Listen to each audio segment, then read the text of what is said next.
Welcome to LOA Today. Walt Thiessen and life coach Joel Elston here. Today is Thursday, July the 26th, 2018, 8 a.m. Eastern Time. Your first daily dose of happy for the day. And July 26th, I just realized we're more than halfway through the summer. That's unbelievable, but we're cruising right through it. Joel, how you doing, bud? Yes, I'm doing great. It's like you said, it's hard to believe that in my mind, 2018 just sort of got started yesterday. So this year is flying by. Yeah, I hear you. It does seem like that. I mean, we've talked about that before, how it always seems like time flies when you're having fun, and we're having a lot of fun. It's one of the things that I actually feel like I want to work on a little bit is, what's my reaction to what goes on in terms of my perception of time? Because I just have this feeling that you should be able to get into a place where you're loving life, you're enjoying life, and it's going by slowly. But so far, I haven't been able to prove that. So I don't know. What do you think? Is that possible? Well, there's entire books and studies based on what you just talked about. True. The perception of time, and when you look at it as it applies to the law of attraction, I've heard people say, well, if you're doing it right, time is not. You don't seem like it goes fast. Well, I have a very full life. I love my life. And I don't get stuck on time. It doesn't necessarily bother me, but I do sort of wake up occasionally and go, we're in July? I mean, this is incredible. Now, the idea to me is I look at it again with a positive spin that I love what's going on. My perception is it's going faster. And I get, I wish there were a way mentally that I could say, let me slow it down, but I don't want to slow it down. I want to, because that next thing coming along. So it is a paradox when you're talking about it, but it is, it is a study when you're a kid, it's like, oh boy, I got to sit here for 3 days or 4 days or a month or something. It just seems like forever. When you're an adult, it's like, wow, in a couple of weeks, I'm going down to Florida. And when I made the reservations, it was like 3 months ago. And I remember how when I told Justin, my son, that we were going, he was like, 3 months, why do we have to wait so long? Well, in my world, it's just like, wow, here we are, Yeah. So again, it is an interesting concept, but we actually have just wasted 3 minutes talking about 3 minutes of time. This is true. Well, I don't know if we wasted it or we spent it, but I understand your point. It's true. I do want to mention one other thing, though, that's kind of funny, is that, of course, the classic example is when you're a kid and you're waiting for Christmas, right? That's like the example that's been around for ages now. And it really is true. I mean, when it's October and you're a kid, Christmas seems like it's years away. But when you're an adult, to me, it feels like Christmas was just yesterday. And Louise said to me a day or two ago, hey, it's only 5 months to Christmas. I'm thinking, what? What are you talking about? Oh, yeah. And when as you age, that concept, it just seems so, again, perception of time is a fascinating topic that I love to talk about. And metaphysics has an entire study on it, and I've always been fascinated by it. There's several different theories, but my general acceptance: the older you get, the more your perception, the day to day. So here's the best analogy that I've heard: is when I'm driving to work many days, I'll get to work and nothing happened. I have about a 7-mile drive from my house to my office, and nothing happened. But I don't consciously remember that specific drive. Now, I knew the route I took because I take the same route every day. I do have a point where I look and see if traffic on interstate's bad, and I have another way to go if it is. But it's pretty much the same thing every day. So I don't remember. It's sort of that I have just rehearsed that a million times, so I'm not noticing new things. Now, if something happens along the way, a car pulls out in front of me. Now I'm remembering. My mind has been tagged in a different analogy. So as you get older, you have more and more of those preconceived roadmap things already laid out. So not everything is fascinating. So that's one of the concepts of when as you age, your perception of time goes on. I don't know if that makes any sense as I explained it, but you get so used to seeing everything daily that that actually gets into a law of attraction theory of, there is a concept of I used to do this, try to find new ways to drive, look at, observe more while you're driving, live more in that moment. But it is a fascinating subject. It really is. It's true. And it kind of ties in a little bit to what we're planning to talk about for our topic today. About the topic draws from a post that you put on your Facebook timeline. It's a meme that quotes Eleanor Roosevelt saying, "No one can make you feel inferior without your consent," which is a really interesting concept. I think one of the reasons it resonated with me is that I saw something that I actually wrote a post about on the LOA Today website this morning. The post was in regard to an article I saw about a startup company. Actually, it's not a startup. It's actually past startup stage now, quite successful, called MentalHappy.com. What MentalHappy.com does is they sell what they call cheer boxes. And a cheer box is what you can buy for somebody who's going through a really difficult life event of some kind in order to cheer them up. And the idea behind it comes from the positive psychology movement. So basically, the creators of this company studied up on positive psychology as it's currently taught, took some of those concepts and some of the suggestions that have been made by the positive psychologists based on their research, and included products that are related to those findings in kind of like a gift basket. So you could have something like a bracelet with a positive affirmation on it. You could have a book of positive affirmations, or a book for writing a journal in. You could have a pick you up high energy snack. There's like a way you can put notes into envelopes and date the notes so that you ask the person to open this one tomorrow, open this one the next day. All these different things to help somebody feel better when they're in a difficult situation, which I thought was a fascinating concept. But when I saw your meme, I said to myself, as great as that is it really possible to make someone else feel better? Because the meme you posted, "No one can make you feel inferior without your consent," I expanded that to say, well, really, no one can make you feel anything without your consent. So what do you think? And that's, yes. And that everything you're saying, one of the things we talk about, actual, what tools I use when I'm dealing with people. One of the things that I have focused on historically and even recently I've done this, where I take a deep breath and I say, with someone who's chronically depressed, here's what I want you to do. I want you to write a letter of gratitude to someone who has made a huge impact in your life. Now, these are chronically depressed people that I'm asking to write this letter to. And their reaction is, I've actually had people say, "What? That makes no sense." And as we know, through the law of attraction, the mindset of gratitude changes the way the brain functions. It operates in a way of, gratitude is a different mindset.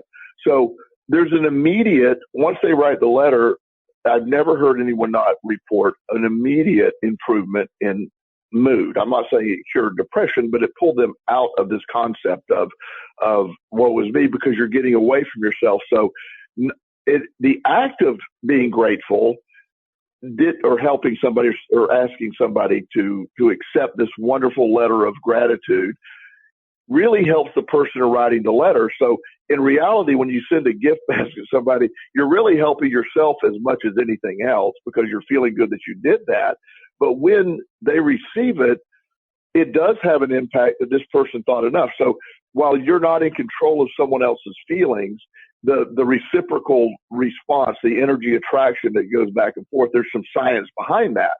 And it's, I just was listening to a thing this morning about that, on a study that was done about gratitude and how when people perceive somebody does something good to them, they have automatically they change their perspective of the person that did it. And it's a really good knowledge to have, because when you reach out, and I love that idea of the product, but you do realize in this process, you and you alone are in charge of all of your feelings and all of your emotions. No, that's true. That's true. And it also reminds me of one of the teachings of Abraham.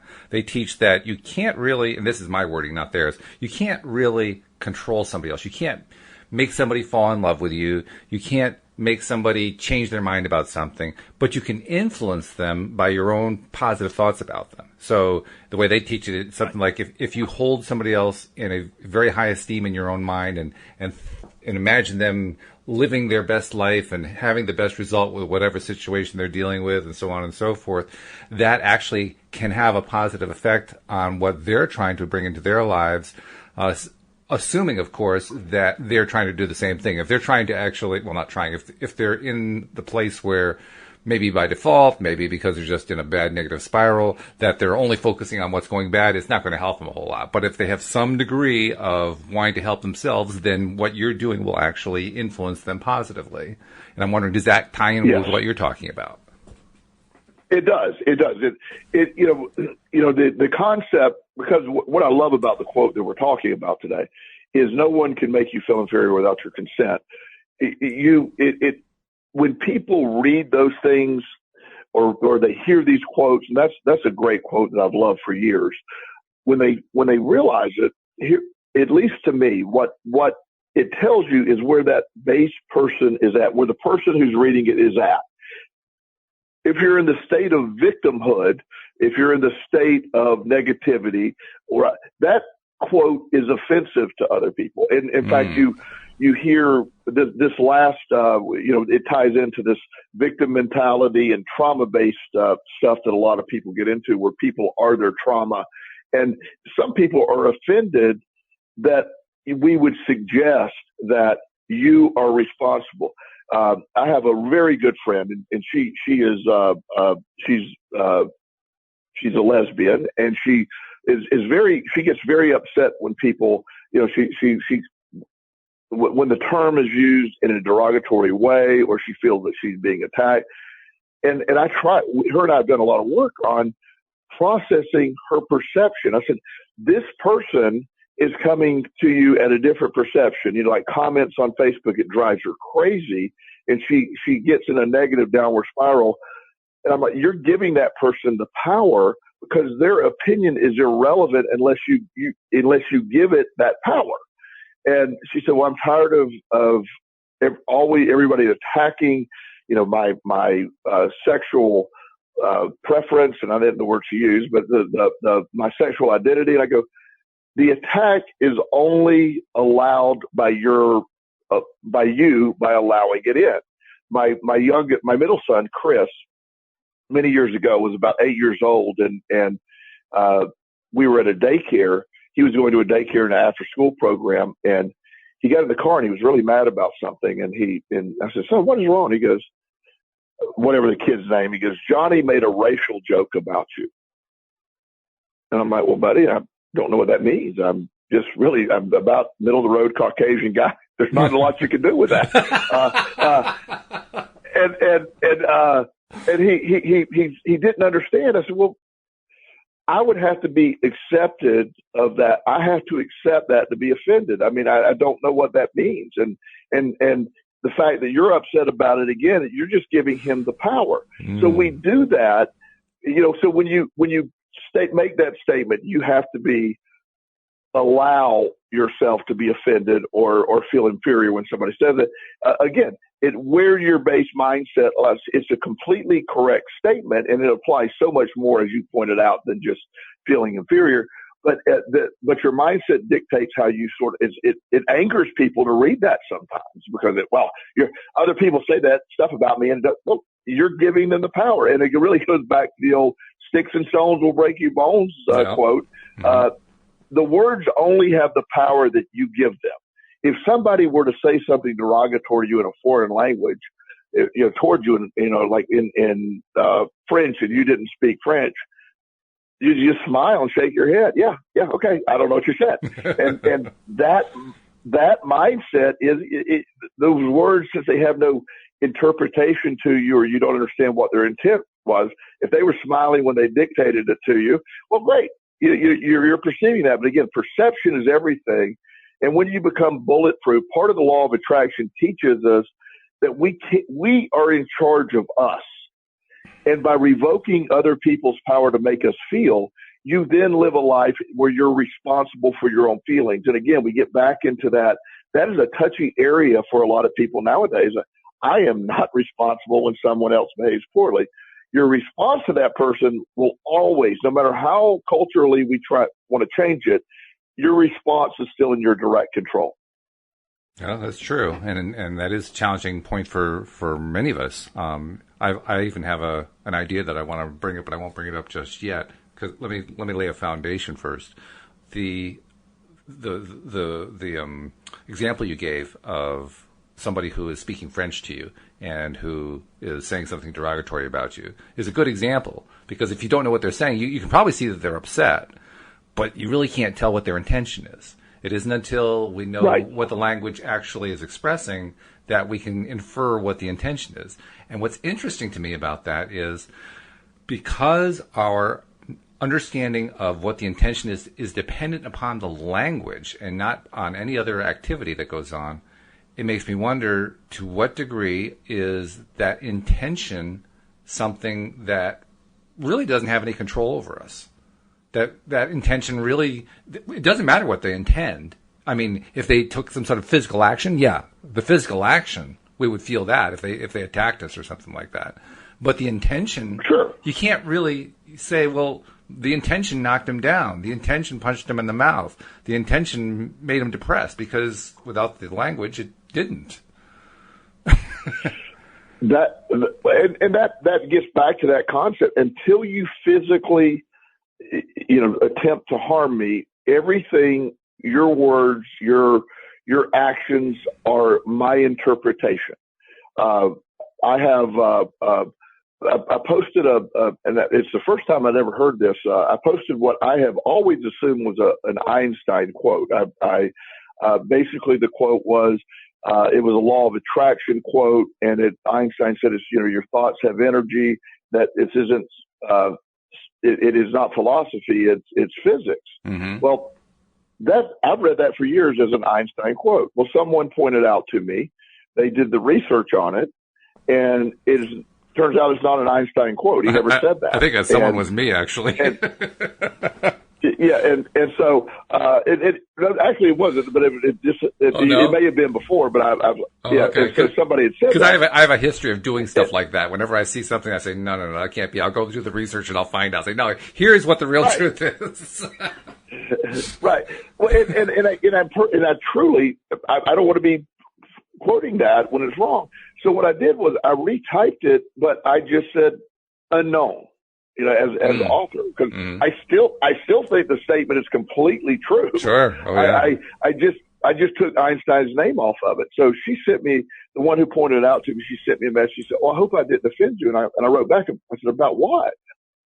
And I didn't know what she was talking about first. She said, well, your quote was wrong. I go, first of all, I don't research everything, every meme I post. I don't. I will never do that. And I do want to know if it's wrong. I do appreciate the fact you pointed, because I don't want to be attributing that. But nonetheless, I do believe the statement is accurate. I don't agree. I mean, I agree that it's not Einstein saying it, but that doesn't minimize what the statement, at least in my belief system, is. Right. And so then she wanted to debate with me whether it was really physics or philosophy, and I just said, "Look, I'm very busy today. I have a good day. I wasn't going to get into that, but you get the point. Her initial reaction is because she disagreed with me. Was I offended? Well, of course I wasn't offended. I don't. But some people would be, because they would feel you're challenging them, and I make no point to say that this. I just find these things and I post them. If they're wrong, I will certainly take them down. But it's again, my perception could have been offended, I guess, because some people get offended by that, but most people don't. Most people get into a mindset. I like to think most people, okay, that wasn't right. I don't mind being pointed out as something I do is wrong. My interpretation of that is solely up to me. So if that's the case, and I think you gave a really good example there, and if we kind of play that out to its logical conclusion, then I guess I have to conclude from it that the only way that anyone can ever offend you is if you decide to take the offense. Absolutely. It's absolutely. In fact, one of the most frustrating things you could do someone that is trying to harm you or get your reaction is not give them what they're seeking. It's a technique that I use in life coaching with people where they get stuck in these environments where usually it's with the relationships and these conditioned responses back and forth. Well, when my mom says this, I get angry that I say this, and I said, well, one of you's got to stop responding. And one day this young man, really bright young man, he's in college, and his mom is a great lady, but she's a click to the right of really codependent. She really is really in that mindset. So I forget exactly the topic, but she called him, and he's in college, and she said, you need to do this today. Well, historically, when she does that, he would think, Mom, you need to stay out of my business, blah, blah, blah, blah, blah. And he goes, Mom, I love you very much. Thank you for caring, and hung up. And she called right back. She said, everything okay? He said, yeah. And she said, well, you didn't respond to me. I told you needed to do something. And he said, I love you very much. Thank you for caring. And he hung up. And so she called back and said, what are you doing? And he said, I'm not playing the game anymore. And wow. She said, I don't understand what you mean. He goes, I'm not explaining it. I love you very much. Thank you for caring.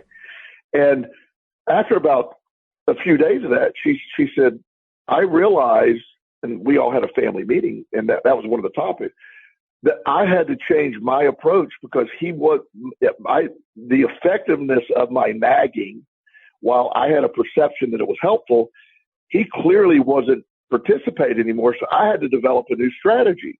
So even though she was nagging, his perception of it changed, and it no longer had an impact or an effect. Mm-hmm. Yeah, that's big. It reminds me of something that Louise once told me about. It's a method she used when she was providing therapy services as a therapist. She would play a game with somebody who had codependent tendencies. She'd pick up a pillow off the couch and toss it to the client, and then ask the client to toss it back to her. And then she'd catch it and toss it back to the client, and ask the client to toss it back to her. And then the third time she'd say, toss it back to me. When the client tossed it back, she'd let it fall to the floor. And she said, that demonstrates that I don't have to catch what you're throwing at me. I can just let it go. Wow. I like that. I really do. That's excellent. Yeah, it really is. I'm picturing that. And it again, you get within that, you get in that mindset of when you become hypersensitive to criticisms or get in dysfunctional relationships, it is so important to step back and say, what is my role in this? What am I going to give someone this power over me? I get to choose that. And once you do that, once you realize, wow, I'm in charge of all of this, then it becomes such an incredible, enlightening thing, an uplifting thing. But again, it gets back to personal responsibility, because a lot of times it seems to me, and again, these are perceptions of mine, but a lot of times people get stuck in that role of everybody offends me, everybody, I'm very easily attacked, and that's a very it's not anti-law of attraction. Law of attraction doesn't care, but you get my point. It's very, right. You're getting the opposite results of the law of attraction. That's big.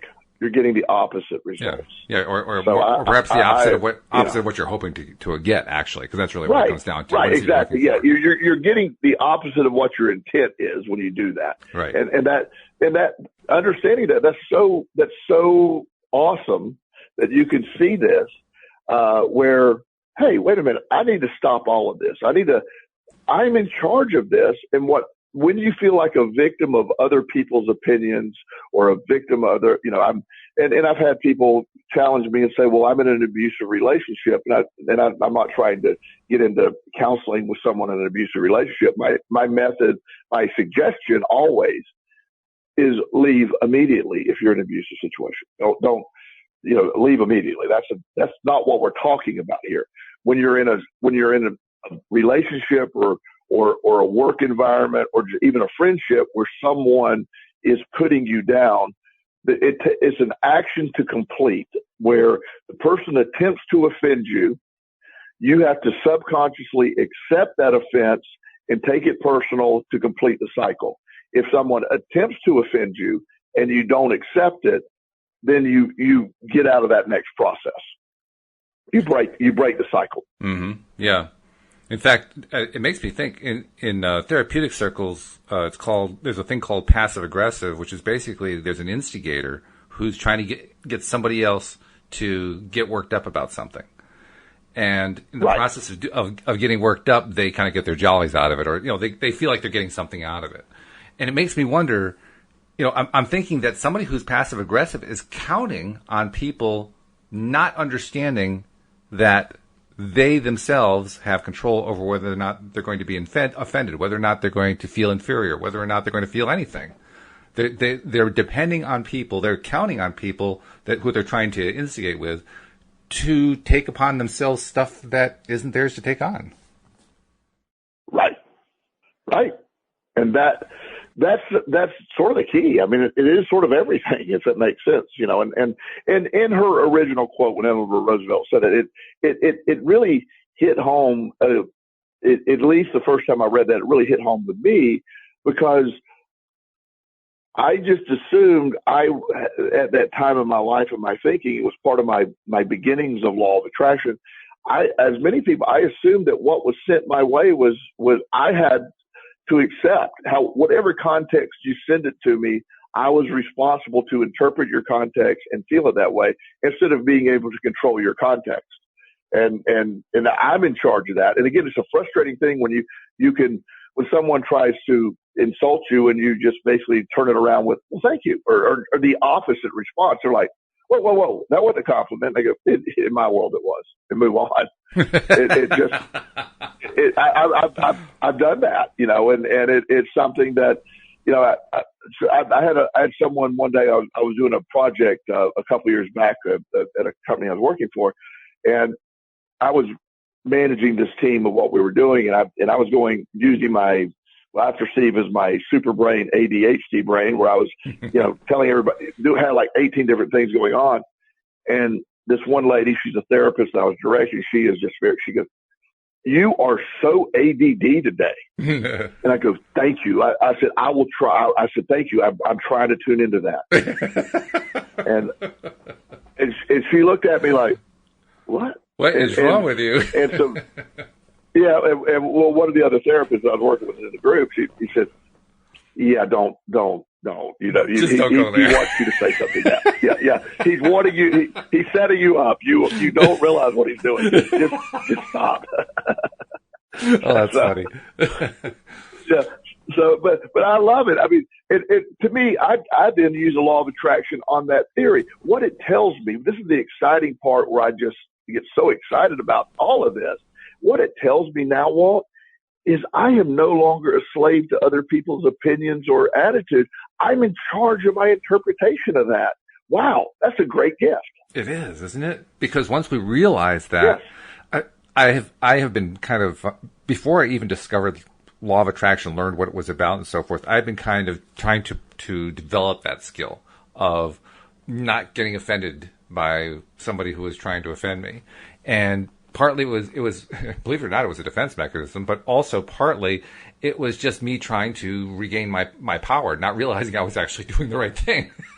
But nevertheless, That's what I was trying to do. And in the process of doing that, as I became better and better at it, it became a weird experience, because I would experience people who were literally trying to get a rise out of me, trying to get me to fight back, trying to get me to, get pissed off or whatever it was. And while I wasn't always successful, on those occasions where I was successful, it felt surreal. I mean, I knew I was involved in the conversation. I knew that they were trying to get me pissed off. And I was sitting there kind of like in this little, it was almost like being in an envelope of like an air bubble or something. And everything was bouncing off the air bubble, and I'm watching the stuff bounce off the air bubble, and I'm not feeling anything about it. It's like, this is weird. This is a strange thing. It's not our usual way of reacting. Yes, and that's what I love, is when you understand that, when you realize it, you become bulletproof emotionally when you take other people's ability to affect you. And it's a lesson that is that most of the young people I work with love. Mm-hmm. It also is a message that is not necessarily what is always taught. And it really is, it goes sort of against all that, and I have several options to, in my world, how to respond to people. And I don't allow anyone to dictate to me how I'm going to respond or how I'm going to feel. And that takes practice. And it takes, there's people that, again, that are listening to this, that it is grinding them the wrong way because it doesn't support the narrative that they believed for their entire life. And I would think also that there's a fear involved that somehow if you do this, you're going to make yourself vulnerable to getting more of it, and you're going to set yourself up and so forth. I mean, am I mistaken? That just seems like a fear that people would probably develop around something like this. Yeah, I would think. Yeah, it does seem like that to me. That very much seems that way. Most of these things always will have a fear base to them, or a comfort level of, I've become comfortable with allowing other people to program me. It's when you watch, we talk, it seems like we never escape talking about the news every week, but if you watch, Fox News, for example, and if you watch it long enough, you're going to hear their message. It's subtle. Sometimes it's not subtle, but sometimes it's very subtle. And it's always in support of a specific agenda. Right. Then if you turn it to CNN, they have almost the opposite subtle approach to a specific agenda. Yep. And so your mindset, when my father, after my mother passed away, my father was staying with my sister for a while, and I would call and check on him. And this is down in Florida. And he was like, he was just really, I knew my mom had recently passed away. It was a shock that she died very suddenly out of it. It was not expected. Mm-hmm. And he is just always just so relied on her so much for emotional support. Right. And he was lost for a while. And so I talked to him, he goes, oh, he said, things are so bad right now. And I go, Dad, what's exactly wrong right now? Mm. Well, the country's falling apart. Everybody's trying to take away my rights. It's just, I said, what are you doing? And I said, tell me what you're doing right now. And he said, I'm just watching TV. I said, what do you want? I'm watching Fox News. He said, well, our country's under siege. Mm. And I'm like, Dad, it's really not. It's really not. And it is. The media has gotten to you. You know, everything they say is fake. Everything. And I said, well, first of all, the media has not gotten to me because I don't watch the media. So there's no getting to me. And one of the things that was in the process, and to make a long story short, he fell and he hurt his hip, and he went into a rehabilitation center and decided he would like to stay in an assisted living facility. Well, now he has, 30 people he talks to every day. He's able to, he doesn't watch the news anymore. He's back to happy again. He's not being programmed by a narrative. And it's so subtle that you don't realize that programming that brings it to you. So when somebody attacks you in a way that is intended to cause you distress or harm or put you down or offend you, you have to mentally say, I accept what you're trying to do, and I will take it personally. It's a subconscious process. It isn't like you say it that way, but it doesn't matter. Once you realize I don't have to accept it, I can leave it at the door. Thank you for your input. Yeah, right. Thank you for your input. It's irrelevant. I was just thinking that basically what you were talking about with Fox and with CNN, because they both engage in it. They do it in different ways, but they basically do the same thing. Absolutely. They propagandize. Yeah. It's like what the Soviet Union used to do, and what Russia currently does, and other countries have done. The despots have done it. All kinds of organizations engage in propaganda. Sometimes in the political realm, it's called spin, but it all amounts to the same thing. It amounts to trying to put out information that has some degree of truth to it and some degree of untruth to it, and getting you to buy into the untruth part by trusting that you will not take ownership of your own feeling, that in fact you will let them influence your feeling and in effect control your feeling, and believe that your feeling is controlled by them on some subconscious level, so that when it comes time to come to the conclusion that you want them to come to, they come to the conclusion because their barriers are down and they don't really know how to keep their barriers up. They don't know how to keep a boundary up with that kind of thing. Right. Well, and it's giving away one of our greatest powers when we don't realize we're doing it, and that's for example in the Bible. I mean, you'll often hear that you'll read the Bible and go, well, that doesn't seem right, and then often you'll hear people, oh no, that's not what they meant, and then they tell you here's what they really meant, what matches their narrative. Yeah. I'm like, well, that isn't what it said. No, but that's what they really meant. It's out of context here. So here's what they really meant. Well, I don't believe that. I think if you're going to take this literally, you better take this literally. And so they go through the Bible and what's literal or not literal. And, right. I go through, one of the things that I go through is, if I'm looking at, and I'm just doing one right now as we speak, I was scrolling through Facebook. When I see this, anything political or anything, I hide that person. It's just, I hide it, and not because I just don't want anyone to, they don't have the power to program me, and so I don't allow the attempt. Right. Now they don't know that I'm not following them. They don't know these other things. They have no idea. So it's great, and so that nobody's offended. I'm not. I want to go discover my stuff. I want it to be my interpretation. And then I love to debate. It isn't that I don't enjoy a debate, but I don't allow the attack. Like a few weeks ago, I told you about a doctor who he's a good friend, but we will debate the law of attraction concept often. And he's like, well, the law of attraction doesn't work. And I said, well, it does for me. And he goes, the only reason it works for you is you believe it works. And I'm like, exactly. I love it. I've told that story a few times now since you told me that one.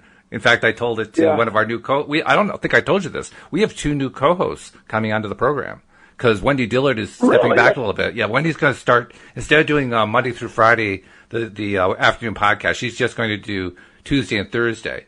And Cindy Chavez, who's done the Tuesday and Wednesday morning podcast, she's going to do the Wednesday afternoon. And then I've got 2 new ones who are also contributors to our book. Patricia Framo is going to do the Monday afternoon podcast, and Linda Armstrong is on a trial basis anyway going to be doing the Friday afternoon podcast. So I've been bringing new people in to do the podcast, which means now instead of having 5 coaches, I have 7 personal coaches that I do podcasts with. But that was one of the stories that I told to Linda. I told that story about what you just said about how he said, well, it's just what you believe, and you said exactly. And her response was, because, I mean, first of all, you destroyed any argument. There was no way to continue the argument because you agreed with him. And secondly, the way you agreed with him basically didn't compromise your belief at all, and basically didn't confirm his belief at all, and just kind of left the whole thing hanging. And there was nothing to be done about that. That's what was so wonderful. You found a way to end the attack, to not internalize it, and to keep going with what you needed to keep going with. That was beautiful. And that helps us to understand that that's an example when we have the power within that. And now usually the closer you are to someone, I mean, their words have more power because you're giving those words more power. Being insulted by a stranger is much different than being insulted by somebody you love. True. So there's a lot of psychology behind it. But at the end of the day, we internally are responsible for all of this. And that's where the law of attraction really has its teeth, where you understand, sorry, it is your responsibility. I'm sorry that you don't want to feel it that way, or it is your responsibility. I have a post that and a lot of my posts on Facebook are I'll look on my memories from years ago and I'll repost. I mean, so, there's times, and what I like to do is I like to historically look at, if I'm really interested, like 5 years ago, I post something and it would get 6 likes. And now I post something, it gets 150 likes. And, what's the difference? Well, my audience has changed a little bit. I have a lot more followers now, and I have more law of attraction people attached. So, but it's funny that I'll have a lot of support from, like my really conservative Southern Baptist friends on a certain thing. And then if I post something that they can interpret, then it's like, they're like crickets. And then the other side picks up, and it's really interesting just to see that happen, because so many of them are doing their own interpretation of what I meant. Right. And so one of them is, one of the ones I like is something along the lines of, there's nobody coming to save you. You are responsible for saving yourself, period. Well, that twists people a long way, because some I can't save myself, or Christ died for me, or something along those lines. And I'm like, well, first of all, I'm talking about human beings right now in this lifetime, whether you believe that God inspires, God sends something, but wherever you want to go with that, you are responsible for your feelings. You can't lease them out to other people and then be upset with the results. And so that responsibility factor applies here. And that mental health issue is so helpful when you realize that, because for so long you're being told, well, they shouldn't have done that. You shouldn't feel this way. I'm sorry you're having to be attacked like that, or they're bullying you and all these other things. Yes, I'm sorry people want to do that, but at the conclusion of this process, to complete the cycle, you have to make a conscious or subconscious effort minimally to say, I accept your criticism and it will offend me. Or I accept your interpretation, or I accept how you're spinning this, or I accept your propaganda, or I accept your message, no matter what it is, just because I connect to it emotionally, and that emotional connection, even though I don't recognize it as being a choice on my part, happens, and so therefore I figure you're doing it to me. Right. And that's absolutely and it's told to us, it's taught to us. One of the concepts of that I work when I'm working with sometimes the codependent moms or really anyone, but people are struggling, say, without using another person's name, tell me what is wrong in your life and what needs to be fixed. And they'll just sit there and look at me like, well, what do you mean? I go, well, without telling me, if your son would quit using heroin, you would have a better life. Your son using heroin's out of your control. So what else could you do? And they just look at you like, well, my problem is my son's using heroin. Yeah, it is a problem. And we'll circle back to that. But right now in your life, what is in your control? And it's just a baffling mindset for them to accept that, this doesn't match what I'm feeling here, because there's it's like everybody's using a statement that years ago my mom made to me, and she accepted the response very well. She was frustrated. Her and her father, before he passed away, I mean, he was a severe alcoholic, and he just would be verbally abusive to her for years. And I called her one time, and she got off the phone with him, and she said something along the lines of, I'm just really tired of being everyone's doormat. And my response was, the only way you can be a doormat is you're laying on the floor. That's a very good point. Yeah, she didn't. That was not a really great answer at that point for her, but she did a lot of work on that later. But again, somebody can attempt to make you the doormat, but you have to agree to lay on the floor to be the doormat. That's period. True. Yeah. That concept is so important. And again, I don't want to make it a negative. I want to make it a positive. We're given this gift to interpret things as we choose, to put our own spin on it, by not be offended. You develop a much thicker skin when you don't allow other people to say things that upset you. Well, that's it. Yeah. Because let's say I know that there are a lot of people who are upset about the current political situation. And it doesn't really matter which side of the fence they're on. If they're pro-President Trump or anti-President Trump, both of them have the same thing going on. They just have different details going on. But the overall tendency is the same, which is they're buying into the propaganda from their own side, and on some level, they're buying into the propaganda from the other side in a negative way. And they're saying, so how terrible what this other side is saying, and this has got to stop. All these wrong, fake news, miserable, terrible messages they're putting out are destroying our country. And they're, you were talking about how your father had experienced that with Fox News. The simple fact is that when we change our mind about, who is controlling our emotional response, when we decide, I'm the one who's controlling my emotional response, a fabulous result comes out of that. And that is all that propaganda fails. It no longer works. Yes. It just dies. Yes. And so the best response that I know of for somebody who is so concerned about all the propaganda is take care of your own emotional response. That's the best thing you can do to stop the propaganda from working. Yes. Yes, and that is such an incredible gift or a tool that we've been given. That you become your own propaganda machine, and you use. Let me put a spin in people. I've heard this, and well, you put a positive spin on everything. You don't have a realistic life, and I go, I get what you're saying. While I am aware that there are problems existing, I am aware that I have stresses in my life. I am aware that my day does not go perfectly every day. I choose to remind myself daily of how grateful I am for what I have. I've had days that weren't going nearly as well as these days are going now.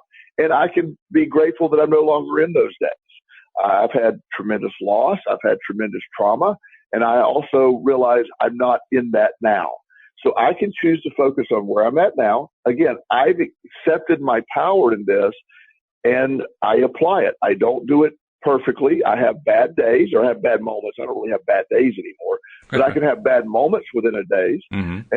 And then I can, before I realize it, my radar goes off and say, where did that go? And then I'll bring myself right back. There were days, there were times in the past where entire days or a week could get really negative and before I pulled myself out. But, as you get better at identifying your emotions are out of, and not because I'm trying to always want to feel good. I am just most effective in on that positive vibration. That's where I'm attracting so much grain into my life. I want to live in that point. I want to live there, and I'm in charge of it.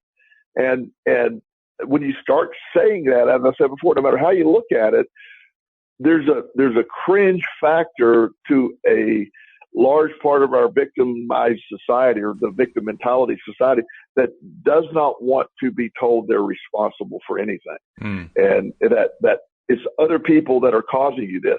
Right now, there's two countries that you read what's going on between these two parties or political idea. You have your hardcore left, your hardcore right, and what is, at least from an outside perspective, I'm not a political science major, but I'm able to sit back and see this.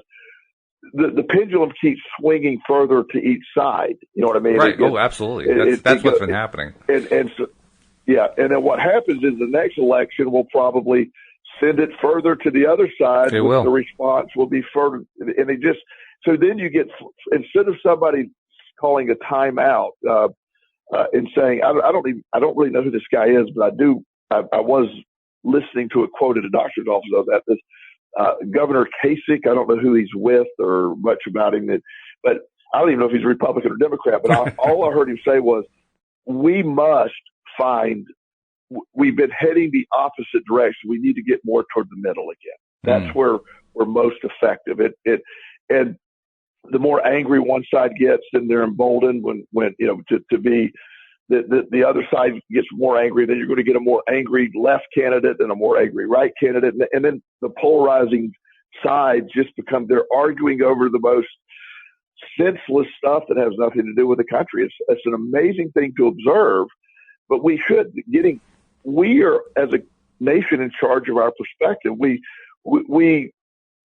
look back on moments where we've come together. September 11th, where the entire country came together. It felt very unified after that horrible event. Mm-hmm. And now here we are today, further apart than we've ever been, in my mind. From when you listen to it now, it may be again, because I stepped away from it because that was my perspective, I may see that in the news, but I don't see that in my social settings. I don't see it at the gym where I have just a very diverse group of friends and people I work out with that I've known for years. They're all different races. There's gay people, there's straight people, there's lawyers, there's laborers. Very diverse group of people. I don't see that divide in my gym. Mm-hmm. I see a bunch of people cooperating, working together, accepting. You got a different background than I have. That's what doesn't. At the end of the day, you got to lift weight. I mean, it doesn't matter. That's true. Yeah, no, that's true. So, yeah. So it's amazing. It really is. But being offended is sort of become a pastime, and people are scanning the horizon. You look at most Facebook posts where there's something controversial, and they immediately start attacking the person who posted it for posting their opinion. It's like, snowflake, or whatever term they use, or it's just amazing to see this dynamic, and the people that accept the criticism then or take it personally then become victimized, and they're the master of their own destiny. They just don't realize it. And it's not just in the news. It occurs in all areas of life. I had an experience with it just last week. Right after our show that we did last Thursday, you and I had a conversation, and I was telling you about something going on in my life, and you made a very poignant point about it. It was in regard to an employee of Louise's company that I knew pretty soon I was going to have to let this person go. And you very astutely said, those things never get better. It's better to do it sooner rather than later. And I thought about that. I said, yeah, he's right. Absolutely right. So I ended up, it actually took a little bit longer than I wanted to, but the next day is when I terminated her. And this is somebody who I had been defending. I'd been trying to help her be successful in her job, even when others were saying, no, she's not going to work. And I was on her side. I was trying to work with her and so forth. And I came to realize over time, I mean, there were a number of issues that were involved. I mean, there was like some sloppiness. She had misrepresented the company on a couple of occasions. I mean, there were some really, not very good things that had happened. So they'd kind of all piled up, and I finally reached the point where I said, okay, I got to let her go. So I wrote an email out to give all the reasons why we were letting her go. And she responded with some rather incoherent stuff. And then she concluded by saying this was nothing more than a witch hunt. I thought, well, that's really interesting in the context of, what's going on politically, because that's President Trump's favorite thing. This is a witch hunt. What's going on with the Russia investigation, right? And so I told this story a little bit later on that same night because Louise and I went downtown. We're very fortunate here in Simsbury. There's a sort of like a green area. It's not the Village Green. It's like, one step away from it. But it's a soccer field that is also serves as a place for concerts. There's a bandstand there, and the Hartford Symphony Orchestra comes to our town every summer, and every weekend, usually on a Friday night, they have a concert. And often they're including, like popular music. Like last week, they did music from film scores, and the previous to that they had Doc Severinsen of all persons come in, and he was playing with the orchestra. I mean, very interesting what they do. Well, we met some friends there, one of whom is one of our employees. And it was her and her husband and some of their friends. And so we're saying, oh, wow, it's great to see you and so forth. And I got to meet her husband for the first time, and we're all chatting, and we were commiserating over the fact that this one person had to be let go from the company. And I related the point about how this is all just a witch hunt. And his response was, oh, her and Donald Trump. It's like, okay, yeah, this is a fairly universal response here, right? Well, it really brought home for me just what she was trying to do in that situation. She was trying to make me feel guilty. I hadn't really noticed that before. For some reason, it just didn't break through. But at that moment, it broke through, and I realized she wanted me to feel guilty for firing her. And it didn't work. First of all, it didn't work. And second of all, I just was kind of amazed by that, because the reasons we had let her go were pretty good reasons. She basically had not been doing a good job. And her response was, well, this is nothing more than a witch hunt. And even now, I'm sitting here trying to reconcile those two things. Bad job, witch hunt. And I can't do it. But there are still people who will take offense at that, because they have gotten to themselves to the point, through experience, through their own mental processes or whatever, that anytime somebody says something about them that is negative, they're going to take it personally. And that's really what we're talking about here. Well, and that really gets to the core of it, because she has to hear it in a way. She has to spin it in a way that doesn't make her responsible. Sure. Instead of accepting responsibility, if she were to respond to you, Walt, I do appreciate your suggestion. I do appreciate the time I had with the company. This is your feedback is helpful. I will try really hard in my next round of employment to take your constructive criticism and change my behavior. Well, that would have been wonderful. If she would unexpected. If she would respond to that way to you, you would have said, "Look, I really appreciate that response. If you need a reference or something, you would be leave. You would say you could spin a reference just out of that statement. She was really open to direction, blah, blah, blah, whatever. You can really help. Now, sure. It's just it's a waste of time. Yeah. And she's able. So when we're in life and things happen, if you're trying to spin yourself out of responsibility, that's what she was doing. Yeah. I'm not responsible. You're clearly a witch hunt.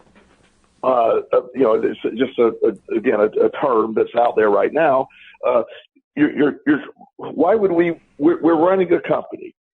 Your company has one mission, Walt, and that is to be profitable. I mean, I know there's other things involved, but the main point is to be profitable. Mm-hmm. And if somebody's going to be profitable for you, you're not witch hunting for them. What you're trying to do is weed out the people who are not helping your profit more. But her spin makes her feel better. And then she can tell all her friends, this company was unreasonable. They treated me poorly. And so it makes her feel better than her friends. And then her friends are going to be reminded, yes, I remember when I was fired for a job. When I left the company that I was working for, I don't know, about 5 years ago, I had this argument or disagreement with the owner.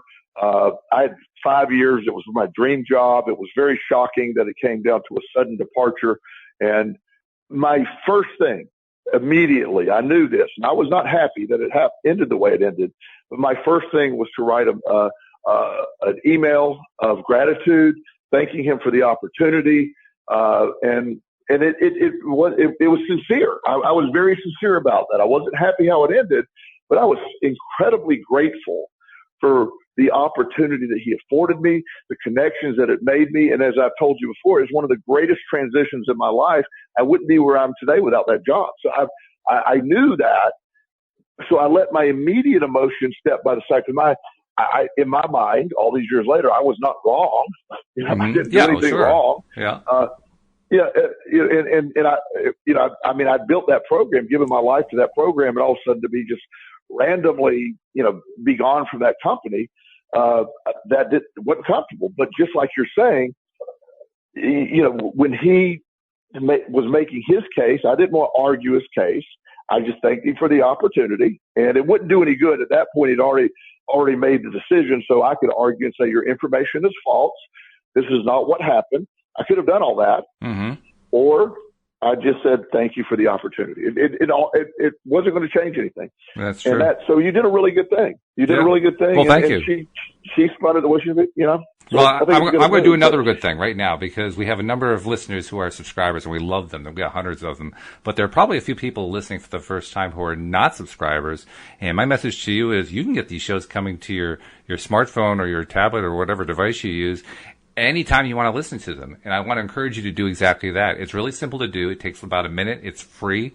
All you have to do is go to the homepage of our website, loatoday.net. The instructions are right there, right under the player. Just scroll down a little bit. You'll see the instructions on how to subscribe. It takes about a minute. And then when you're done, you'll have all these wonderful episodes with all this great commentary from 7 different life coaches coming to you every single day. So please do take a moment to subscribe and share. And Joel, for somebody who needs more personal attention, you're a good coach. How does somebody reach out to you? Well, my emails, I get emails all the time, answer them every day, Joel Elston at Gmail, or my website is joelelston.com. It's probably going to be under construction the next week or so, but it's up right now. But Joel Elston at Gmail is the easiest. If I can't help you, I can refer so somebody can locally. So I appreciate the opportunity to say that. And Walt, I do appreciate every week the time we have together, because it's such a, it does me as much good as I think it does our audience. At least I hope it does our audience as good as I know it does, because they keep subscribing and listening, and it does a great deal of good for me too. So thank you. And I look forward to talking to you next week. And we hope that you'll join us next time here on LOA Today. Goodbye, everybody.